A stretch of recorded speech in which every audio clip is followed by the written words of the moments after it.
देखिए, आज हम लोग सीखेंगे बैंक रिकॉन्सिलेशन। बैंक रिकॉन्सिलेशन क्या होता है? तो देखिए, बैंक रिकॉन्सिलेशन का मतलब जो होता है ना कि जो बैंक से रिलेटेड जो हमारा ट्रांजैक्शन है उसमें रिकॉन्साइल यानी सुधार करना। क्या करना है? सुधार करना। जैसे क्या होता है ना, कोई भी कंपनी का अकाउंट होता है किसी न किसी बैंक में। हो सकता है एक बैंक में दो दो खाता हो, करेंट अकाउंट भी हो, सेविंग अकाउंट भी हो, या हो सकता है कि एक बैंक में है फिर दूसरे बैंक में भी खाता है। और बैंक से रिलेटेड ट्रांजैक्शन होता है। ट्रांजैक्शन जैसे आप चेक इशू किए तो बैंक से रिलेटेड ट्रांजैक्शन होगा, चेक से पेमेंट किए तो, या आपको चेक रिसीव हुआ तो वो भी बैंक से रिलेटेड ट्रांजैक्शन है, या आप बैंक में पैसा जमा करते हैं या बैंक से निकालते हैं। नहीं, ऐसा ही ना होगा। और अगर लगता है कि नहीं, कि अगर हम मान लीजिए कि कोई इनकम मिला आपको, जैसे इंटरेस्ट मिल जाता है बैंक से, या कोई चार्जेज कट जाते हैं बैंक से, तो हम भी रिकॉर्ड करते हैं और बैंक भी इसको रिकॉर्ड करता है। अब जैसे देखिए, हम कोई ट्रांजेक्शन किए आज, क्या किए? सैलरी पेड किए किसी को 2,000 रुपया। अब सैलरी पेड किए तो चेक तो हम दे दिए स्टाफ को कि जाओ पैसा निकाल लेना अकाउंट से, या अकाउंट चेक दिए जैसे दिए, तो क्या हम जैसे चेक दिए तो हम तो एंट्री मार लेंगे सिस्टम में कि salary account dear to bank. और जैसे ही बैंक हम क्रेडिट किए, यानी हमारे बैंक बैलेंस से पैसा डिडक्ट हो जाएगा। क्या हो जाएगा? पैसा डिडक्ट हो जाएगा। लेकिन अगर वो आदमी गया रास्ते में और उनके पास से क्या हुआ, चेक गुम हो गया, या ऐसा कुछ भी कारण हुआ जिसके कारण वो चेक नहीं जमा किया, या चेक ऐसा भी हो सकता है कि आज नहीं जाकर के वो 2-3 दिन, 4 दिन, 5 दिन बाद या 10 दिन बाद भी जमा कर सकता है। तो बैंक से पैसा तभी डिडक्ट होगा जब वो चेक को जमा करेगा अपने अकाउंट्स में, या चेक का पेमेंट वो लेगा। नहीं, जब वो चेक का पेमेंट ले लेगा तब ना वो चेक हमारे अकाउंट से उतना पैसा डिडक्ट हो जाएगा। तो बताइए कि अगर हम आज के डेट में रिकॉर्ड कर दिए उस ट्रांजेक्शन को और बैंक उसको किसी और डेट में कर दिया, तो क्या होगा? बैंक क्या होगा? बैलेंस मैच नहीं करेगा। अगर हम मान लीजिए कि कल के डेट में देख रहे हैं बैलेंस, तो हमारे यहाँ दिख रहा है घटा हुआ, अब बैंक में दिख रहा है घटा हुआ है ही नहीं। तो ये इसी सब को लेकर के बैंक रिकॉन्साइल किया जाता है। और टैली में बैंक रिकॉन्सिलेशन करने के लिए पहले बैंक से रिलेटेड कुछ ट्रांजेक्शन होना चाहिए। तो बैंक से रिलेटेड ट्रांजेक्शन क्या हो सकता है? तो क्रिएट करते हैं हम लोग लेजर, और यहाँ पर लेजर क्रिएट करते हैं bank accounts. Bank accounts, bank accounts का लेजर बनाइएगा तो किस ग्रुप में जाएगा? बैंक अकाउंट्स में। और अकाउंट होल्डर का नाम क्या है? तो एबीसी लिमिटेड रहने दिए, क्योंकि अकाउंट नंबर भी कुछ ना कुछ होता होगा, तो वो अकाउंट नंबर डाल सकते हैं। आईएफएससी कोड हो गया तो वो भी दे सकते हैं। आगे बढ़ेंगे, स्विफ्ट कोड होता है, बैंक का नाम हो गया, ब्रांच का नाम हो गया। ब्रांच का नाम जैसे मैंने दे दिया एसके नगर। अब आगे बढ़ते हैं, तो यहाँ पे देखिए सेट अल्टर बैंक कॉन्फ़िगरेशन है। ये बैंक से रिलेटेड कॉन्फ़िगरेशन है, तो आप इसको इनेबल भी कर सकते हैं या नहीं भी कर सकते हैं। इनेबल करने के लिए हम लोग यहाँ पर यस करते हैं। क्या कॉन्फ़िगरेशन है? तो पूछ रहा है कि cheque set alter range for cheque. अगर बैंक आपको चेक बुक दे रही है तो उसमें हम लोग रेंज को सेट कर सकते हैं। तो जैसे यहाँ यस कर दिए, जैसे ही हम लोग चेक बुक को यस करेंगे तो आपको जो चेक मिला है उसका नंबर यहाँ डालना होगा। तो जैसे हमने चेक का नंबर डाल दिया, 6 डिजिट का होता है, यानी इतना नंबर से मेरा स्टार्टिंग था चेक नंबर, और ये खत्म हुआ इतना पे। तो ये हो जाएगा 40 पन्ना का चेक बुक हो जाएगा। और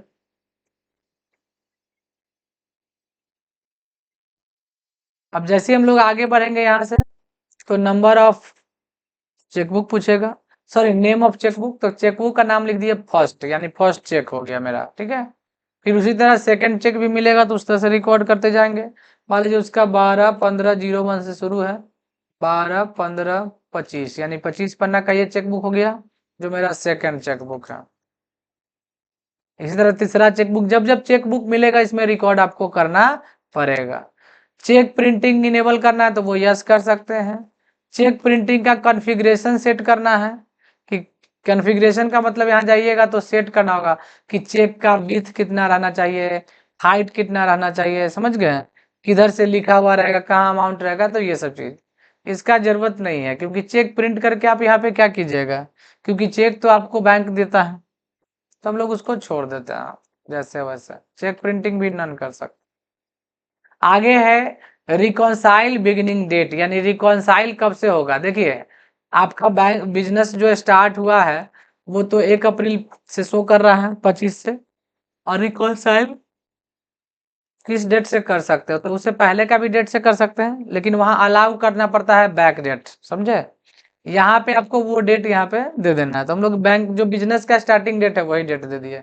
अगर हम देख के देखते हैं 1 जनवरी 25, तो क्या लिख रहा है, reconcile beginning date can not earlier than financial year, तो हम लोग का फिनेंशियल ईयर 1 अप्रैल है, और यहाँ पे 1 जनवरी दे रहे हैं इसलिए नहीं रहा, तो हमको 1/4/25 ही रखना पड़ेगा। रख दिए। कहता है कि set alter transfer mode details for E fund transfer, तो ई फंड ट्रांसफर के लिए हम लोग ना यहाँ पे कुछ सेटअप वगैरह करने के हैं, कि जैसे लिमिट नेफ्ट कीजिएगा तो कितना तक का लिमिट है, तो ये सब लिमिट का कोई जरूरत हमको नहीं है, तो इसको नो कर देंगे, समझ गए। अब इस बैंक अकाउंट को यहाँ पे क्रिएट कर देंगे, और स्टेट हो गया, इंडिया कंट्री, ये सारा कुछ दे करके अगर ओपनिंग बैलेंस हमारे बैंक में पहले से जिस समय हम लेजर बनाए उस समय 45,000 बैलेंस था, कितना था, तो हम वो बैलेंस दे दिए हैं और इसको एक्सेप्ट कर दिए, ठीक है। अब बैंक से रिलेटेड ट्रांजेक्शन क्या होगा, तो जैसे बैंक में हम पैसा डिपॉजिट करते हैं तो ट्रांजेक्शन होता है ना, तो F4 दे दिए, CR में दे दिए कैश अकाउंट्स, और कितना, तो 15,000 रुपया बैंक में जमा किए हैं, तो बैंक में पैसा जमा करिएगा तो डेबिट में क्या होगा, बैंक अकाउंट इन होगा। और ये ट्रांजेक्शन आपको पहले से आता है रिकॉर्ड करने के लिए, कि जब बैंक में पैसा डिपॉजिट करते हैं तो क्यों, इसीलिए हम बोले थे कि 10 ट्रांजेक्शन आपको बाइंड करके लाना है कि कौन कौन सा बैंक से रिलेटेड होगा, उस ट्रांजेक्शन को सिस्टम में डाल देंगे, और जब सिस्टम में डाल देंगे तो हम लोग उस पर बैंक रिकॉन्सिलेशन तैयार कर सकते हैं, क्योंकि बैंक रिकॉन्सिलेशन अभी नहीं कर रहे हैं, अभी सिर्फ हम ट्रांजेक्शन कर रहे हैं बैंक से रिलेटेड। और आगे बढ़ेंगे तो पूछेगा कौन सा नोट्स जमा किए हैं, तो नोट्स है 500 का है, तो 15,000 जमा किए हैं, तो 500 का 30 नोट हो जाएगा, 30 नोट्स जमा कर दिए, हो गए। यहाँ बैंक का नाम दे सकते हैं, तो यहाँ पर नहीं रहेगा तो स्पेसिफाई बैंक लेना पड़ेगा, यहाँ लिखना पड़ेगा बैंक ऑफ इंडिया। अब यहाँ नरेशन दे सकते हैं, being cash deposited into banks, आगे बढ़ जाएंगे, एक्सेप्ट कर देंगे। अगर हम किसी खर्चा का पेमेंट करते हैं जैसे रेंट का, तो हम लोग क्या करेंगे, यहाँ पे F5 डेबिट्स, जिस खर्च का पेमेंट करेंगे, तो लेजर तो है नहीं, तो हम बना लेते हैं, जैसे रेंट दे रहे हैं तो रेंट अकाउंट्स, रेंट अकाउंट मेरे लिए क्या होता है, इनडायरेक्ट एक्सपेंस, और हम रेंट दे रहे हैं तो कितना दे रहे हैं, 12,000 रुपया रेंट दे रहे हैं, और CR में क्या दे दिए, बैंक, क्योंकि चेक से दे रहे हैं तो बैंक अकाउंट्स। लेकिन देखिए इंटर मारिएगा तो यहाँ पूछता है कि आप जो चेक से पेमेंट कर रहे हैं वो चेक से दे रहे हैं या ई फंड ट्रांसफर है ऑनलाइन, या UPI से पेमेंट कर दिए हैं तो भी दे सकते हैं। अगर चेक से पेमेंट किए हैं तो हम क्या चुनेंगे, चेक, और जैसे ही चेक चुनेंगे तो यहाँ पर चेक रेंज पूछेगा कि 2 गो चेक आपके पास अभी शो कर रहा है कंप्यूटर में, हम क्रिएट किए थे ना चेक रेंज, तो आप किसमें का चेक काट रहे हैं, इसमें का या इसमें का, जो भी है उसमें से डिसाइड कर लीजिएगा, और उसका पहला चेक नंबर अपने आप आ जाएगा, यानी चेक नंबर आपको वही देना पड़ेगा जो इस चेक रेंज के बीच का नंबर होगा, समझ गए, यानी 01 25 41 से लेकर 01 25 80 के बीच में कोई डिजिट होगा वही हम लोग दे सकते हैं। अगला आगे यहाँ पे नरेशन दे देंगे, सैलरी पेड की है तो फिर सैलरी का लेजर बनाना पड़ेगा, तो क्रिएट में जाइएगा, सैलरी अकाउंट्स बना दीजिएगा। और सैलरी अकाउंट किस में जाएगा? इनडायरेक्ट। और आगे बढ़ेंगे, कितना सैलरी दे रहे हैं? तो 15,000 रुपया सैलरी दे रहे हैं। डेबिट क्रेडिट में बैंक अकाउंट कर दिए। आगे बढ़ेंगे तो पूछेगा चेक दे रहे हैं तो चेक, अगर आप यूपीआई कर रहे हैं तो यूपीआई भी यहाँ से दे सकते हैं। तो फिर पूछेगा किस यूपीआई आईडी पे डाले हैं, उनका अकाउंट नंबर क्या था, आईएफएससी कोड क्या था, उसका बैंक का नाम क्या था, सारा कुछ डिजिट नंबर। लेकिन अगर आप देते हैं चेक तो चेक का रेंज पूछेगा, फिर चेक नंबर कौन सा कट रहा है वो दिखाएगा। तो ये हो गया पेमेंट का। अगर आपको किसी से रिसीव्ड होता है तो क्या कीजिएगा? F6। जिससे रिसीव होगा उसका लेजर होना चाहिए सीआर में। तो मान लीजिए कि हमको कमीशन मिला है तो यहाँ लिख दिए कमीशन। या किसी व्यक्ति से भी रिसीव हो सकता है, नहीं हो सकता है? तो कमीशन रिसीव तो हमारे लिए इनडायरेक्ट इनकम हो जाएगा। और ये हमको मिला है चेक के थ्रू, कितना? तो 1700 डीआर में हो जाएगा बैंक अकाउंट। अब आगे बढ़ेंगे, पूछेगा चेक मिला है तो ठीक चेक ही मिला है। अब यहाँ पे पूछेगा चेक का नंबर बताइए, कहिएगा सर चेक रेंज नहीं आया। क्यों नहीं आया? क्योंकि हम चेक उनसे रिसीव कर रहे हैं तो उनका चेक नंबर ना आएगा, हम जो पेमेंट करेंगे उसमें मेरा चेक नंबर आएगा। समझ गए? जब हम किसी व्यक्ति से रिसीव करते हैं तो चेक तो अगला आदमी काट के देगा, अब उसका क्या चेक नंबर है वो तो हम रिकॉर्ड करके नहीं रखें, तो ये आपको देख करके चेक पर से रिकॉर्ड करना है। और आगे बढ़िएगा तो यहाँ पर बैंक का नाम आ जाएगा, बैंक का नाम किस बैंक का? जैसे स्पेसिफाई बैंक में जाइए, अब उस आदमी का जो अकाउंट है एसबीआई में है तो एसबीआई दे दिए। समझे? और आगे बढ़ेंगे, यहाँ नरेशन में देंगे। और अब हम यहाँ पर क्या देखें कि कमीशन रिसीव किए हैं, तो यहाँ पर बैंक डिटेल्स दे दिया मैंने और इसको सेव कर दिया। समझ गए? इसी तरह कोई भी ट्रांजेक्शन होगा तो इसी तरीके से बैंक रिकॉन्साइल होगा। अब हम लोग चलते हैं एस्केप करके बैक पीछे। अब हमको बैंक रिकॉन्सिलेशन देखना है, करना है, तो उसके लिए हमको बैंकिंग ऑप्शन में जाना होता है। यहाँ पे देखिए बैंकिंग ऑप्शन है। अभी तक जो सीखे वो तो ट्रांजेक्शन रिकॉर्ड करना था। अगर आपके पास पहले से बैंक से रिलेटेड ट्रांजेक्शन है तो आप उस पर भी रिकॉन्साइल कर सकते हैं। बैंक रिकॉन्सिलेशन तभी होता है जब किसी तरह का एरर फाउंड होता है, नहीं कि क्या एरर है बैंक का और हमारा मैच नहीं कर रहा बैलेंस, तो हम लोग एरर करते हैं। चलते हैं कहाँ पे? तो चलते हैं यहाँ पे बैंकिंग एक्टिविटी में। तो बैंकिंग एक्टिविटी में दिख रहा है बैंक का 4 ट्रांजेक्शन है। कितना ट्रांजेक्शन है? 4। अब यहाँ पे एक और दिया हुआ है, इंपोर्ट बैंक डाटा दिया हुआ है। जैसे हम लोग बैंक का डाटा ऑनलाइन रहेगा तो फेच करके वहां से डाटा ला सकते हैं, लेकिन ये एजुकेशनल मोड में संभव नहीं है। समझ गए? अगला है यहाँ पर चेक प्रिंटिंग। आप जो चेक काट के दिए हैं वो सब दिखेगा यहाँ पे, और उसका यहाँ से आप चेक प्रिंटिंग कर सकते हैं। आगे बढ़िएगा, इसमें देखिए चेक रजिस्टर दिखा रहा है कि हम जो चेक दिए हैं इसमें हमारे पास टोटल 65 चेक था, 65। ये कैसे? तो 25 पन्ना इंटर मारिएगा तो दिखाएगा कि 40 पन्ना का पहला चेक बुक था और 25 पन्ना का दूसरा। इसमें से पहला में से 2 गो यूज हुआ है, कितना हुआ है? और 38 चेक बुक हमारे पास चेक पन्ना है, और इसमें का पूरा बचा हुआ है। ये चेक रजिस्टर है। डिपॉजिट स्लिप बताएगा कि आप कितना बार बैंक मतलब कि अपने अकाउंट में पैसा जमा किए हैं चेक, तो एक ही बार जमा किए हैं, रिसीव वाला, कमीशन रिसीव वाला।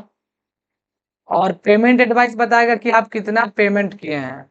जैसे रेंट, तो रेंट एक बार पेमेंट किए हैं, एक एक्सपेंडिचर का एक बार देख सकते हैं। लेकिन हमको जाना था बैंकिंग में, और यहाँ से जाना है बैंकिंग एक्टिविटी में, बैंक रिकॉन्सिलेशन के लिए जाइएगा बैंकिंग एक्टिविटी में ना। तो यहाँ पर देखिए एक बार और इंटर मारिएगा तो ट्रांजेक्शन दिखा रहा है कि ऑन रिकॉन्साइल ट्रांजेक्शन अभी दिखा रहा है इतना सारा। अब हम इसको रिकॉन्साइल करने चलते हैं, तो मैनुअल रिकॉन्सिलेशन कहाँ जाएंगे? हमको यहाँ कुछ नहीं करना है, बस यहाँ पर क्या करना है ना कि बैंक में देखना है कि ये जो ट्रांजेक्शन हुआ है 15,000 का कैश, 15,000 क्या हुआ? डिपॉजिट हुआ है। तो बैंक में जो पैसा डिपॉजिट हुआ, क्या हुआ? डिपॉजिट हुआ, तो वो तो हम जिस डेट में डिपॉजिट किए होंगे बैंक में, तो उसी डेट में किया होगा। और बैंक का पासबुक जब हम प्रिंट करा के लाएंगे तो उसमें दिखता है ना कि किस डेट में ट्रांजेक्शन हुआ है। तो हम मैच करा रहे हैं पासबुक से, तो देख रहे हैं कि ये ट्रांजेक्शन को बैंक भी 1 तारीख में ही रिकॉर्ड किया है, तो हम 1 तारीख 25 लिख दिए। लेकिन देखे जो हम रेंट दिए थे 1 तारीख को, बैंक ने उसको पे किया है 2 तारीख को, तो 2 4 25 दे दिए। समझ गए? अगर हम कह रहे हैं कि जो हम सैलरी दिए थे 1 तारीख को, अब वो व्यक्ति क्या किया ना कि इस मंथ में सैलरी क्लियर करवाया ही नहीं, अगले महीने जाके वो चेक डिपॉजिट किया, तो ये तो नेक्स्ट मंथ में क्लियर हो रहा है, और वो भी 1 मई को क्लियर हो रहा है, तो 1 मई 25।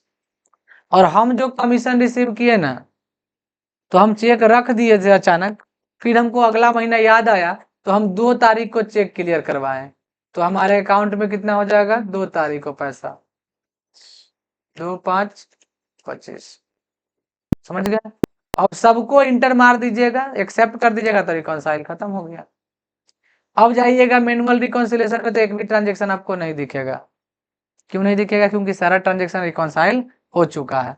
हम चाह रहे हैं कि जो रिकॉन्साइल हो चुका है उसको भी देखें, तो बेसिस ऑफ वैल्यू यहाँ पे दिख रहा है।